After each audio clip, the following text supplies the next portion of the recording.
Hi friends, electricity കടത്തിവിടുന്ന metals, അതേപോലെ copper, ചെമ്പ്, അങ്ങനെയുള്ള എല്ലാ സാധനങ്ങളെയും നമ്മൾ കണ്ടക്ടേഴ്സ് എന്ന് പറയും.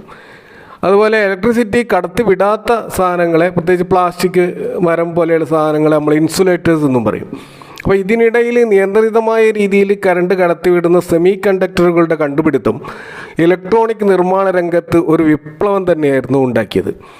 ബഹുഭൂരിഭാഗം ഇലക്ട്രോണിക് ഡിവൈസിലും സ്മാർട്ട് ഫോൺ മുതൽ ടെലിവിഷൻ വരെയുള്ള ഉപകരണങ്ങളിൽ, ഓട്ടോമൊബൈൽ മുതൽ റോക്കറ്റ് വരെയുള്ള ഉപകരണങ്ങളിൽ, ഈവൻ മിലിറ്ററി ആയുധങ്ങളിൽ പോലും ഉപയോഗിക്കുന്ന സാധനമാണ് ഈ സെമി കണ്ടക്ടറുകൾ. അപ്പോൾ ഈ ചിപ്പിൻ്റെ ഉപയോഗം ഇന്ന് ലോകത്തിൽ ഒരു ജീവശ്വാസം പോലെ അത്രക്കും അത്യാവശ്യമായിട്ടുള്ള ഒരു സാധനമായിട്ട് മാറിക്കൊണ്ടിരിക്കുകയാണ്. അപ്പോൾ നമുക്കറിയാം, സ്മാർട്ട് ഫോണുകൾ, കമ്പ്യൂട്ടറുകൾ, മറ്റ് ഇലക്ട്രോണിക് ഗാഡ്ജറ്റുകൾ, അവയിലുള്ള വൈദ്യുതിയുടെ ഒഴുക്ക് നിയന്ത്രിക്കുന്ന ഒരു ഇലക്ട്രോണിക് ഘടകമാണ് സെമി കണ്ടക്ടേഴ്സ്.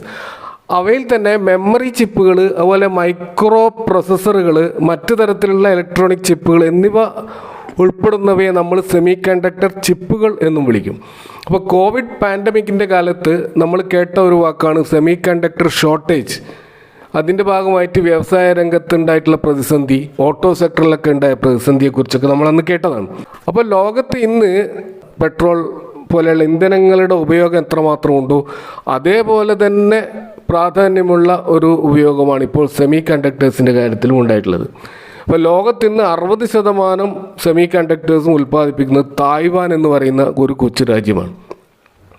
അപ്പോൾ ഇന്ത്യയുടെ ഈ രംഗത്തേക്കുള്ള കടന്നുകയറ്റം വളരെ മന്ദഗതിയിലായിരുന്നു. ഇത്ര നാളും നാം ഒരു കാഴ്ചക്കാരായി മാത്രം നോക്കി നിൽക്കുകയായിരുന്നു. അപ്പോൾ ഈ അടുത്ത് നടന്ന ഒരു അനൗൺസ്മെൻറ്റ്, പ്രത്യേകിച്ച് കഴിഞ്ഞ ദിവസങ്ങളിൽ നമ്മൾ കണ്ട ഫെബ്രുവരി 29 യൂണിയൻ ക്യാബിനറ്റ് 1,26,000 കോടിയുടെ ഒരു ഇൻവെസ്റ്റ്മെൻറ്റ് ഈ മേഖലയിൽ കൊണ്ടുവരാൻ വേണ്ടിയിട്ട് കമ്പനികൾക്ക് അനുമതി നൽകിയിരിക്കുകയാണ്.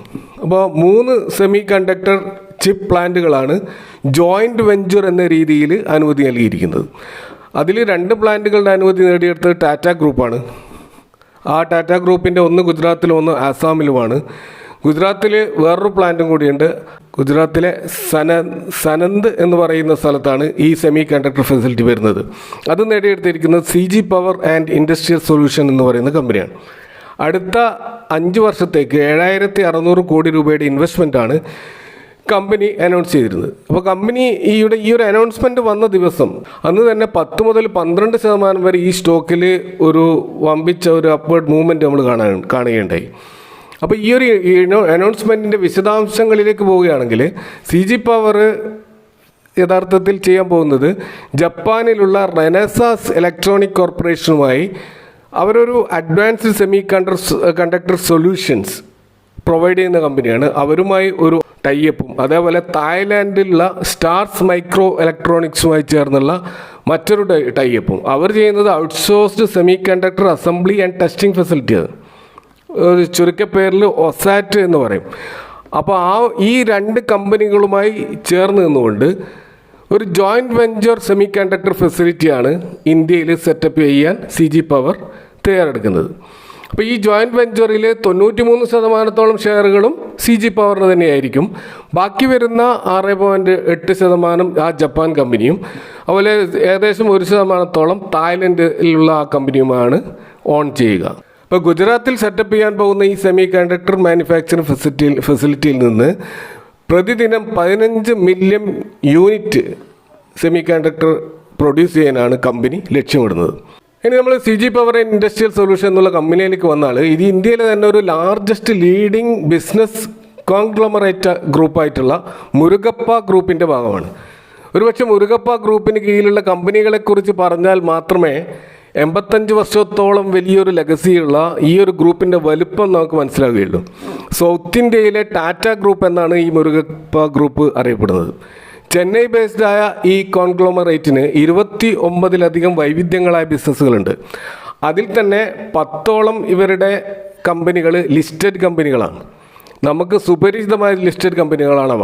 ഇപ്പോൾ ഉദാഹരണത്തിന് കാർബറണ്ടൻ യൂണിവേഴ്സൽ ലിമിറ്റഡ്, അതേപോലെ Cholamandalam financial holdings, Cholamandalam investment and finance company, Cholamandalam general insurance company, അതുപോലെ കോറോമാൻഡൽ ഇൻ്റർനാഷണൽ എന്ന് പറയുന്ന ഫെർട്ടിലൈസർ കമ്പനി, അതുപോലെ കോറോമാൻഡൽ എഞ്ചിനീയറിംഗ് എന്ന് പറയുന്ന കമ്പനി, അതുപോലെ ഈത് പാരി എന്ന് പറയുന്ന ഷുഗർ ബേസ്ഡ് ആയിട്ടുള്ള കമ്പനി, അതുപോലെ പാരി ആഗ്രോ ഇൻഡസ്ട്രീസ്, ശാന്തി ഗിയേഴ്സ്, അതുപോലെ ട്യൂബ് ഇൻവെസ്റ്റ്മെൻറ്റ് എന്ന് പറയുന്ന ഒരു ഫ്ലാഗ്ഷിപ്പ് കമ്പനി, ഇതുകൂടാതെ വെൻറ്റ് ലിമിറ്റഡ് എന്ന് പറയുന്ന കമ്പനി. ഇങ്ങനെ 10ഓളം ലിസ്റ്റഡ് കമ്പനികൾ ഈ മുരുകപ്പ ഗ്രൂപ്പിൻ്റെ കീഴിലുണ്ട്. ഇവരുടെ ഒരു പ്രസ്റ്റീജിയസ് കമ്പനിയാണ് ഈ പറയുന്ന CG പവർ. ഇപ്പോഴത്തെ ഏറ്റെടുത്ത കമ്പനിയാണ് CG പവർ. ഇപ്പോൾ സെമി കണ്ടക്ടറുമായി ബന്ധപ്പെട്ട് ചർച്ചകളിൽ ഉയർന്നു വരുന്ന കമ്പനിയാണ് ഈ CG പവർ. CG പവറിന് നിലവിൽ 2 പ്രധാന ബിസിനസ് വിഭാഗങ്ങളാണുള്ളത്. ഒന്ന് ഇൻഡസ്ട്രിയൽ സിസ്റ്റംസ്, അതായത് പ്രധാനമായിട്ടും ഇൻഡസ്ട്രീസിന് ആവശ്യമായിട്ടുള്ള മോട്ടേഴ്സുകൾ, ഡ്രൈവ്സുകൾ, പ്രത്യേകിച്ച് റെയിൽവേ സെഗ്മെൻറ്റിൽ ഇവരുടെ കമ്പോണൻസ് ധാരാളമായിട്ട് ഇവർ വിറ്റഴിക്കുന്നുണ്ട്. ഇത് കൂടാതെ പവർ സിസ്റ്റം എന്ന് പറയുന്ന രണ്ടാമത്തെ ബിസിനസ് സെഗ്മെൻറ്റിൽ ഇവർ പ്രധാനമായിട്ടും ട്രാൻസ്ഫോമേഴ്സ്, സ്വിച്ച് ഗിയേഴ്സ് പോലെയുള്ള അതുമായി ബന്ധപ്പെട്ട പ്രൊഡക്റ്റുകളാണ് ഉൽപ്പാദിപ്പിക്കുന്നത്. ഇവരുടെ ഒരു റവന്യൂവിൻ്റെ ഒരു മിക്സ് നോക്കുകയാണെങ്കിൽ പവർ സിസ്റ്റത്തിൽ 29%, ഇൻഡസ്ട്രിയൽ സിസ്റ്റത്തിൽ 71% വരുമാനമാണ് ഇവർക്ക് കിട്ടുന്നത്. ഇനി ഇവരുടെ ബിസിനസ് ജോഗ്രഫിക്കലി നോക്കുകയാണെങ്കിൽ ഇന്ത്യയിൽ തന്നെയാണ് പ്രധാനമായിട്ടും ഡൊമസ്റ്റിക് ബിസിനസ്സാണ് ഇവർക്കുള്ളത്. 90% ഇന്ത്യയിൽ തന്നെയാണ് വിറ്റഴിക്കുന്നത്. എക്സ്പോർട്സ് ബിസിനസ് 10% മാത്രമേ ഉള്ളൂ. ഇവരുടെ മാനുഫാക്ചറിങ് ഫെസിലിറ്റീസ് നോക്കുകയാണെങ്കിൽ ഏകദേശം 17ഓളം മാനുഫാക്ചറിങ് ഫെസിലിറ്റീസ് ഇവർക്ക് ഇന്ത്യയിൽ അങ്ങോളം ഉണ്ട്. ഗോവ, മധ്യപ്രദേശ്, അതുപോലെ മഹാരാഷ്ട്ര പോലെയുള്ള സംസ്ഥാനങ്ങളിലൊക്കെ വ്യാപിച്ച് കിടക്കുന്ന മാനുഫാക്ചറിങ് ഫെസിലിറ്റീസാണിത്. CG പവറിൻ്റെ ഫൈനാൻഷ്യൽസ് പരിശോധിച്ചാൽ നമുക്ക് വളരെ വിചിത്രമായ ചില കാര്യങ്ങൾ കാണാൻ കഴിയും. കാരണം 2018 വരെ 34% ഉണ്ടായിരുന്ന പ്രൊമോട്ടർ ഷെയർ 2019 വൻതോതിൽ കുറഞ്ഞ് അത് 12 ആയതായും 2020 അത് 0 ആയതായും കാണാം. എന്നാൽ 2021 അത് ഉയർന്ന 53% ആയതായും കാണാം. അപ്പോൾ എന്താണ് ഇവിടെ സംഭവിച്ചത് എന്ന് നമ്മൾ പരിശോധിക്കേണ്ടതുണ്ട്. അതേപോലെ ഇതേ കാലയളവിൽ കമ്പനിയുടെ പ്രോഫിറ്റും 2016 മുതൽ വൻ നഷ്ടങ്ങൾ കമ്പനി രേഖപ്പെടുത്തിയതായിട്ട് കാണാം. 2016 461 കോടി, 2017 491 കോടി, 2018 715 കോടി, 2019 507 കോടി, 2020 1331 കോടിയുടെ വൻ നഷ്ടം. എന്നാൽ 2021 1280 ലാഭം. അപ്പോൾ എന്താണ് ഇവിടെ സംഭവിച്ചത്? എന്താണ് ഇവിടെ നടന്ന ഒരു മാജിക്ക്? അപ്പോൾ 2020 ശേഷം ഇതിലൊരു ടേൺ അറൗണ്ട് ഉണ്ടായിട്ടുണ്ട്. അതെന്താണ് നമ്മൾ പരിശോധിക്കേണ്ടതുണ്ട്. അപ്പോൾ അതിന് ഒരു ഡാറ്റ കൂടി നമ്മൾ നോക്കുകയാണെങ്കിൽ 2020 കമ്പനിയുടെ കടം 2757 കോടിയായിരുന്നു. അതേ സമയത്ത് കമ്പനിയുടെ റിസർവ് -2081 ആണ്. അതായത് യാതൊരുവിധ റിസർവും കമ്പനിയിൽ ഉണ്ടായിരുന്നില്ല, 2000 കോടിയുടെ വലിയൊരു കടവും. ഇത് 2021 എന്നാൽ ചെറിയ തോതിൽ ഇമ്പ്രൂവ് ആയിക്കൊണ്ട് റിസർവ് കൂടുകയും അതുപോലെ കടം കുറയുകയും ചെയ്തതായിട്ട് നമുക്ക് കാണാൻ കഴിയുന്നുണ്ട്. അപ്പോൾ CG പവറിൻ്റെ ചരിത്രം 2020 മുമ്പും 2020 ശേഷവും എന്ന രീതിയിൽ വിഭജിച്ച് കൊണ്ട് തന്നെ നമ്മൾ കാണണം. എന്നാൽ ഈ കമ്പനിയെ പറ്റി യഥാർത്ഥത്തിലുള്ളൊരു ചിത്രം നമുക്ക് ലഭിക്കുകയുള്ളൂ. അപ്പോൾ ഈ കമ്പനിയുടെ ഒരു ഹിസ്റ്ററി പരിശോധിക്കുകയാണെങ്കിൽ 100 വർഷം മുമ്പ് ഡൽഹിയിലെ താപ്പർ ഫാമിലിയാണ് CG പവറിൻ്റെ ബിസിനസ് ആരംഭിച്ചത്. Paper, power, industrial solution, consumer electricals, food processing, chemicals തുടങ്ങി വിവിധ തരം ബിസിനസ്സുകളിലായിരുന്നു അന്ന് കമ്പനി ഉണ്ടായിരുന്നത്. ഈ താപ്പർ ഫാമിലിയുടെ 3ാം തലമുറക്കാരനായ ഗൗതം താപ്പർ 1980 ആകുമ്പോഴേക്കും ഈ പേപ്പർ പൾപ്പ് ബിസിനസ്സിലൂടെ കമ്പനിയിൽ നല്ല നേട്ടങ്ങൾ ഉണ്ടാക്കുകയും ഈ ഗൗതം താപ്പർ ഈ കമ്പനിയെ അവന്ത ഗ്രൂപ്പ് എന്ന പേരിൽ നാമകരണം ചെയ്യുകയും ചെയ്തു. അങ്ങനെ ബിസിനസ്സിനെ പിന്നീട് 2ആയിട്ട് വിഭജിച്ചു. ഒന്ന് ബല്ലാർപൂർ ഇൻഡസ്ട്രീസ് എന്നും മറ്റേത് ക്രോംപ്ടൺ ഗ്രീവ്സ് എന്ന പേരിലും 2ആയിട്ട് വിഭജിച്ചു. അപ്പോൾ ഈ ക്രോംപ്ടൺ ഗ്രീവ്സ് നമുക്കറിയാം ഇപ്പോഴും ആ കമ്പനി നിലവിലുണ്ട്. അതിപ്പോൾ താപ്പറുടെ കയ്യിലല്ല ഉള്ളതെങ്കിലും അത് ഒരു പ്രധാനപ്പെട്ട കൺസ്യൂമർ ഇലക്ട്രിക് കമ്പനിയാണ്. ബല്ലാർപൂർ എന്ന് പറയുന്നത് അവർ പേപ്പർ പൾപ്പ് നിർമ്മാണ മേഖലയിലുമാണ് ആ കാലഘട്ടത്തിലുണ്ടായിരുന്നത്. അങ്ങനെ കാര്യങ്ങൾ നന്നായി പോയിക്കൊണ്ടിരിക്കുക 2005-2012 വരെ കമ്പനി 10 മേജർ അക്വിസിഷൻസ് നടത്തുകയുണ്ടായി, പല വിധത്തിലുള്ള ഏറ്റെടുക്കലുകൾ. അതിൽ പ്രധാനപ്പെട്ട ഒന്ന് മലേഷ്യയിലെ ഒരു പേപ്പർ പൾപ്പ് സബ ഫോറസ്റ്റ് ഇൻഡസ്ട്രീസ് എന്ന് പറയുന്ന ഒരു കമ്പനി ഇവർ ഏറ്റെടുക്കേണ്ടത് വലിയ തോതിൽ പണം ഇറക്കിക്കൊണ്ടാണ് അത് നടത്തിയത്. എന്നാൽ അവിടെ നിന്ന് പേപ്പർ ഇമ്പോർട്ട് ചെയ്യുന്നത് വൻ നഷ്ടമാണെന്ന് പിന്നീട് ബോധ്യപ്പെടുകയും അങ്ങനെ ആ അക്വിസിഷൻ വൻ പരാജയമാവുകയും ചെയ്തു. ഇതേപോലെ തന്നെ 2008 പവർ സെഗ്മെൻറ്റിൽ ഒരു 5000 കോടിയുടെ ഒരു ഇൻവെസ്റ്റ്മെൻറ്റ് ഇവർ നടത്തി വൻ പരാജയമായി. നമുക്കറിയാം സുസ്ലോൺ പവർ, JP പവർ പോലെയുള്ള കമ്പനികളൊക്കെ ആ കാലഘട്ടത്തിലാണ് ഇതേപോലെ ഈ പവർ സെഗ്മെൻറ്റിൽ വൻതോതിൽ കടമെടുത്തുകൊണ്ട് ഇൻവെസ്റ്റ് ചെയ്തുകൊണ്ട് പാപ്പറായത്. ഈ CG പവർ യെസ് ബാങ്കിൽ നിന്നാണ് പ്രധാനമായിട്ടും കടമെടുത്തത്. അതിൻ്റെ ഭാഗമായിട്ട് യെസ് ബാങ്ക് പോലും തകരുകയുണ്ടായി എന്നുള്ളതും നമ്മൾ ഓർക്കണം. അപ്പോൾ ക്രോംപ്ടൺ ഗ്രീവ്സിൻ്റെ കൺസ്യൂമർ ഇലക്ട്രിക്കൽ ബിസിനസ്സും ഇൻഡസ്ട്രിയൽ സൊല്യൂഷൻസ് ബിസിനസ്സും എന്ന രീതിയിൽ ക്രോംപ്ടൺ ഗ്രീവ്സിൻ്റെ 2 ബിസിനസ്സുകളായിട്ട് അതിനെ വിഭജിച്ചുകൊണ്ടായിരുന്നു ബിസിനസ് നടത്തിയിരുന്നത്. അതിൽ ഇലക്ട്രിക്കൽ ബിസിനസ് നല്ല നിലയിൽ മുന്നോട്ട് പോകുന്നുണ്ടായിരുന്നു. നമുക്കറിയാം കൺസ്യൂമർ ക്രോംപ്ടൺ ഗ്രീവ്സിൻ്റെ പല ഉപകരണങ്ങളും നമുക്ക് മിക്സി ആയാലും ഫാൻ ആയാലും ഇതൊക്കെ നമുക്ക് പരിചയമുള്ളതാണ്. കമ്പനിയെ ഡീമേജ് ചെയ്തു. ഡീമേജ് ചെയ്ത് എന്തിനാണെന്ന് വെച്ച് കഴിഞ്ഞാൽ ഈ ക്രോംപ്ടൺ ഗ്രീവ്സിൻ്റെ ഈ പവർ ബിസിനസ്സിൽ അതിലുണ്ടായിരുന്ന കടം അല്ലെങ്കിൽ CG പവർ ഇൻഡസ്ട്രിയൽ സൊല്യൂഷൻ്റെ കടം വീട്ടാൻ വേണ്ടിയിട്ടാണ് ഇങ്ങനെ ഇത് വിഭജിച്ചുകൊണ്ട് ക്രോംപ്ടൺ ഗ്രീവ്സിനെ ഇവർ വിറ്റത്. അങ്ങനെ അത് വിറ്റൊഴിവാക്കി. പക്ഷെ അതിൽ നിന്ന് കിട്ടിയ പണം ഇവർ CG പവറിൻ്റെ ആ ഒരു കടം തീർക്കാൻ വേണ്ടി ഉപയോഗിച്ചില്ല. അവിടെയാണ് ഇവർക്ക് വലിയ പരാജയം സംഭവിച്ചത്. എന്നിട്ട് ഇത് CG പവറിനെ കൂടുതൽ പ്രതിസന്ധിയിലാക്കി. 2015 മുതൽ 2019 വരെ ഷെയറുകൾ പ്ലെഡ്ജ് ചെയ്ത് CG പവറിൻ്റെ കടം വീട്ടാൻ താപ്പർ ഫാമിലി ശ്രമിച്ചെങ്കിലും ബിസിനസ് ഇമ്പ്രൂവ് ആകാതെ എക്സ്പെൻസ് വർദ്ധിച്ച് കൂടുതൽ കടങ്ങളിലേക്കും നഷ്ടങ്ങളിലേക്കും കമ്പനി കൂപ്പുകുത്തുകയായിരുന്നു. അപ്പോൾ അതുകൂടാതെ ആ സമയത്ത് കമ്പനിയുടെ ഓഡിറ്റിൽ പല ഇഷ്യൂസും കണ്ടെത്തുകയുണ്ടായി. പല ഫ്രോഡ് അക്കൗണ്ടിങ് പ്രാക്ടീസുകളും കണ്ടുപിടിക്കപ്പെട്ടു. അങ്ങനെ ഗൗതം താപ്പർ മണി ലോണ്ടറിങ്ങിൽ അറസ്റ്റ് ചെയ്യപ്പെട്ടു. അങ്ങനെ കമ്പനി പൂർണ്ണമായും പ്രതിസന്ധിയിലായി. പ്ലെഡ്ജ് ചെയ്ത ഷെയറൊക്കെ ബാങ്കുകൾ വിൽക്കാനും തുടങ്ങി. അങ്ങനെ ഷെയർ വില കൂപ്പുകുത്താൻ തുടങ്ങി. അപ്പോൾ ആ ഒരു കാലഘട്ടത്തിൽ 2014 225 രൂപ വരെ ഉണ്ടായിരുന്ന ഇതിൻ്റെ ഷെയർ 2020 മാർച്ച് ആകുമ്പോഴേക്കും അത് 5 രൂപയിലേക്ക് താഴ്ന്നിരുന്നു എന്ന് പറയുമ്പോഴാണ് ഇതിൻ്റെ ഒരു ദുരന്തം നമുക്ക് മനസ്സിലാവുക. 2015 10,000 കോടി ഉണ്ടായിരുന്ന മാർക്കറ്റ് ക്യാപ്പ് പിന്നീട് അത് കുറഞ്ഞിട്ട് 300 കോടിയായി ചുരുങ്ങിയിരുന്നു. ഒരു പെന്നി സ്റ്റോക്കായിട്ട് ഇത് മാറി.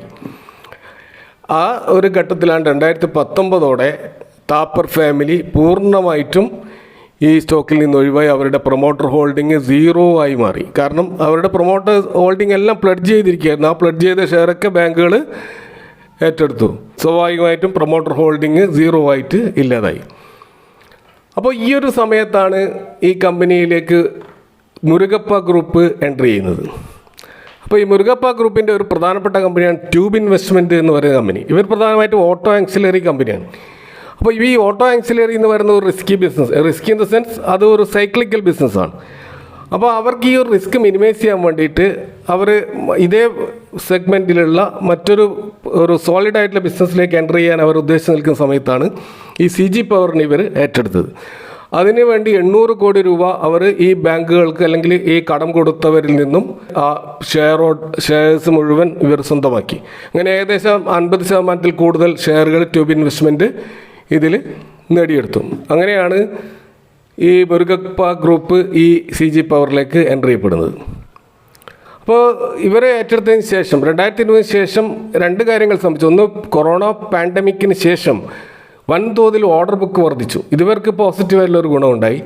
അതുകൂടാതെ കോർപ്പറേറ്റ് ഗവേണൻസിന് പേര് കേട്ട മുരുകപ്പ ഗ്രൂപ്പിനെ സംബന്ധിച്ചിടത്തോളം അവർ ഇതിലെ complete accounting problem, auditing problems എല്ലാം സോൾവ് ചെയ്യുകയും ഈ കമ്പനികളുടെ കടങ്ങൾ നന്നായിട്ട് റെഡ്യൂസ് ചെയ്യുകയും അവരുടെ പ്രോപ്പർട്ടി ആയിട്ട് ബന്ധപ്പെട്ട പല ഇഷ്യൂസും ഒക്കെ അവർ സോൾവ് ചെയ്യുകയും അങ്ങനെ ഈ കമ്പനിയെ ഡെപ്റ്റ് ഫ്രീ ആക്കുകയും ചെയ്തു. ഇപ്പോൾ കമ്പനിയുടെ ഫൈനാൻഷ്യൽസിലേക്ക് നോക്കുകയാണെങ്കിൽ ഇപ്പോൾ മാർക്കറ്റ് ക്യാപ്പ് 72,000 കോടി മാർക്കറ്റ് ക്യാപ്പുള്ള കമ്പനിയാണിത്. കറണ്ട് പ്രൈസ് ഇപ്പോൾ 473 രൂപയാണ്. ഇതിൻ്റെ ഹൈ പോയത് 503 ആണ്. അവിടെ നിന്നും ചെറിയൊരു 6% ഡിപ്പ് മാത്രമേ കാണാൻ കഴിയുള്ളൂ. ഇപ്പോൾ ഓൾ ടൈം ഹൈയിലാണ് ഏകദേശം കമ്പനി ഇപ്പോൾ ഉള്ളത്. ഇപ്പോൾ കഴിഞ്ഞ വർഷം രേഖപ്പെടുത്തിയ ROC നോക്കുകയാണെങ്കിൽ 61%, ROE 66%. ഇതൊരു തകർപ്പൻ ROEയും ROCയുമാണ്. ഇനി സെയിൽസ് ഗ്രോത്ത് പ്രീവിയസ് 4 ക്വാർട്ടറിൻ്റെ സെയിൽസ് ഗ്രോത്തും ഇപ്പോഴത്തെ കറണ്ട് ഇയറിലെ 4 ക്വാർട്ടറിലെ സെയിൽസ് ഗ്രോത്തുമായി കമ്പയർ ചെയ്യുമ്പോൾ 18%, പ്രോഫിറ്റ് ഗ്രോത്ത് 38%. ഇനി ഡെപ്റ്റ് ഇക്വിറ്റി നോക്കുകയാണെങ്കിൽ ഒരു 0 ഡെപ്റ്റ് കമ്പനിയായി ഇത് മാറി. 0.01 എന്ന ഡെപ്റ്റാണ് ഇതിനുള്ളത്. പ്ലെഡ്ജ് പെർസെൻറ്റേജ് 0 ആണ്. അപ്പോൾ പക്ഷെ നമ്മളിവിടെ ശ്രദ്ധിക്കേണ്ട കാര്യം, ഇനി കമ്പനിക്ക് ചിലപ്പോൾ കടമെടുക്കേണ്ടി വരും. കാരണം ഇപ്പോൾ ജോയിൻറ്റ് വെഞ്ചർ 7,600 കോടിയുടെ നിക്ഷേപമാണ് 5 കൊല്ലത്തേക്ക് വരാൻ പോകുന്നത്. അല്ല, ആ പണം കണ്ടെത്താൻ ശ്രമിക്കുന്നത് ഗവൺമെൻറ് അനുവദിക്കുന്ന എന്തെങ്കിലും സബ്സിഡി ഉണ്ടെങ്കിൽ അതും, കൂടാതെ പൊട്ടൻഷ്യലായിട്ടുള്ള ബാങ്ക് ബോറോയിങ്സും ഒക്കെ തന്നെ ആയിരിക്കാം.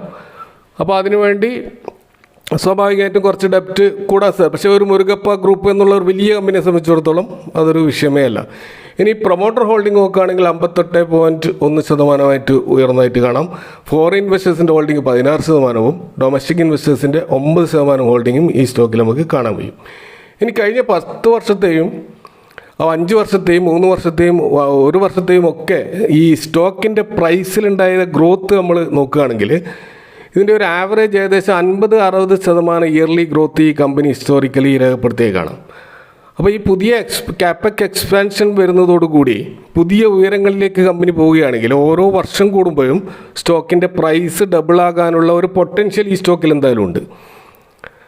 പക്ഷേ ഇപ്പോൾ ഈ സ്റ്റോക്ക് നോക്കുകയാണെങ്കിൽ ഓവർ വാല്യൂഡ് ആയിട്ടാണ് നമുക്ക് കാണാൻ കഴിയുക. കാരണം സ്റ്റോക്കിൻ്റെ PE 84, ഇൻഡസ്ട്രി PE 44.4 5 ഇയേഴ്സിൻ്റെ PE നോക്കുകയാണെങ്കിൽ 65.5. അപ്പോൾ തീർച്ചയായും ഹൈ PEയിലാണ് സ്റ്റോക്ക് ഉള്ളത്. ഇനി ബുക്ക് വാല്യൂ നോക്കുകയാണെങ്കിൽ 14.6, പ്രൈസ് ടു ബുക്ക് വാല്യൂ 32.